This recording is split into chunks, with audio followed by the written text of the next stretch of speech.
So, when we're talking about suicide, we have a lot of different things that you need to process, and some of those are how to talk about suicide.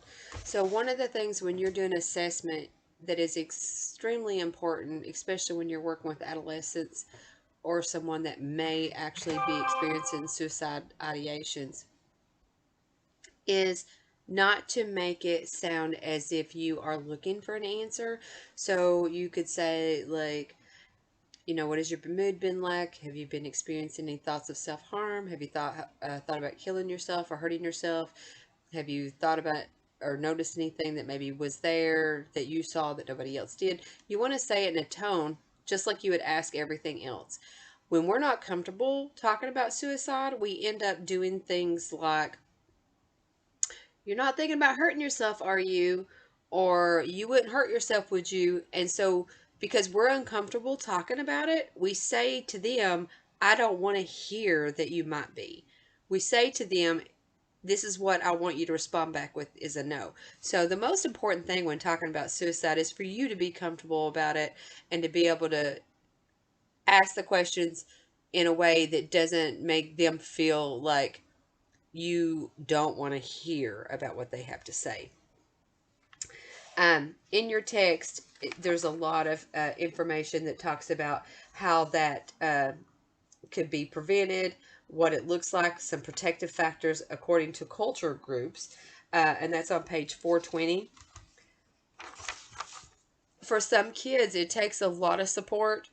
Um, Fortunately, there's a lot of times that we can involve the families and get a safety plan and have services wrapped around the child to help them through that. Um, And another thing that your textbook talks about on page 422, which is a really good sheet, it talks about examples of antisocial or problem behaviors, what could actually, what possible functions or behaviors that the child is trying to find, what do they need, um, what developmental tasks they might be trying to achieve with this behavior, what are some developmentally damaging practices. So this is really important because this is how you could actually make it worse. And then what are some healthy alternatives that could do. So this is a really good list. And so we had talked about early on in the intro and in the syllabus about giving you some tips and help in the class. And so one of the things that I wanted to do before I wrapped up chapter 9 and 10 is I wanted to go through some things that you need to know for your quiz. And that is, you need to know what the definition of rumination is. It is a coping style that has been linked to higher levels of depression among adolescent girls and women. Rumination. It's a coping style. And so we think about, like, what is rumination? Like, what does it mean? Yeah, it's linked to them, but what does it actually mean? When you're thinking about the word rumination, you want to be thinking about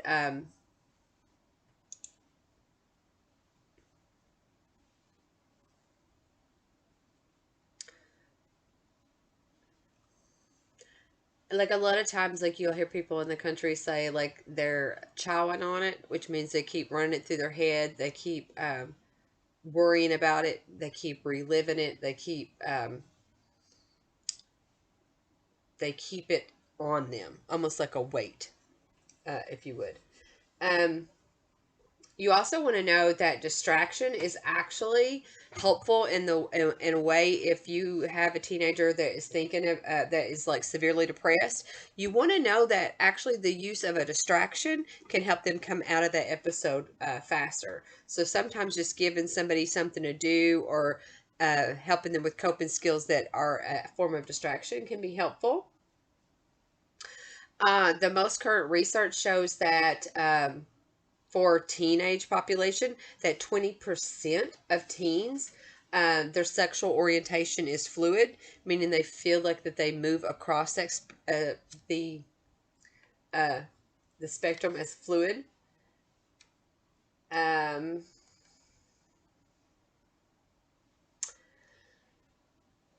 the next thing that I want to talk about is operational thinking. what you want to know is to have operational thinking, then you have to learn how to like problem solve or think outside of what you see.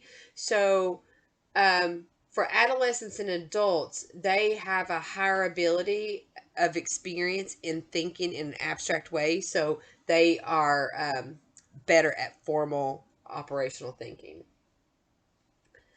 Um,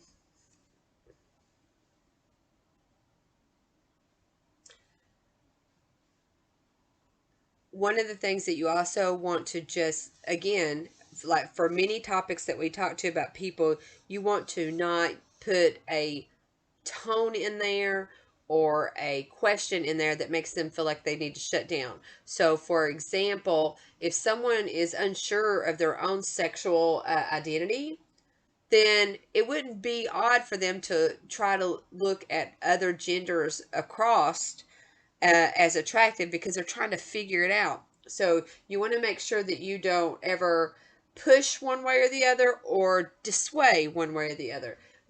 You just need to know that it's absolutely normal that when if they don't know, then they might be looking at a lot of different things. Um, when it comes to race, culture, or heritage, one of the things that is important is to understand that if someone has multiple or more than one cultural heritage, if one of those is a minority, then most people actually associate themselves with the minority part of that than the majority part of that. And maybe that's because that's what stands out for them as being different, or it could be also the things that's brought up to them. I'm not sure why that is, but the majority of adolescents identify with their minority category, whether that's cultural or race or ethnicity. And then for the when you look at your section for this week, you have a I'm sorry, you have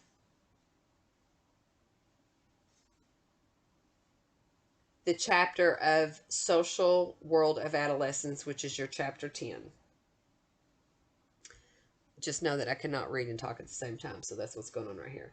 Um, so I was looking at the question. Your essay question is regarding the lecture and information provided regarding the social world of adolescence. Explore a specific piece of information you learned and how this will help you working with teens and understanding them in a more holistic way. So, what that question is asking is today's teens, in the world of today, what is maybe something that you have to recognize as their their life and their world and their style, so that you can connect with them or at least comprehend that that's what it's like for them.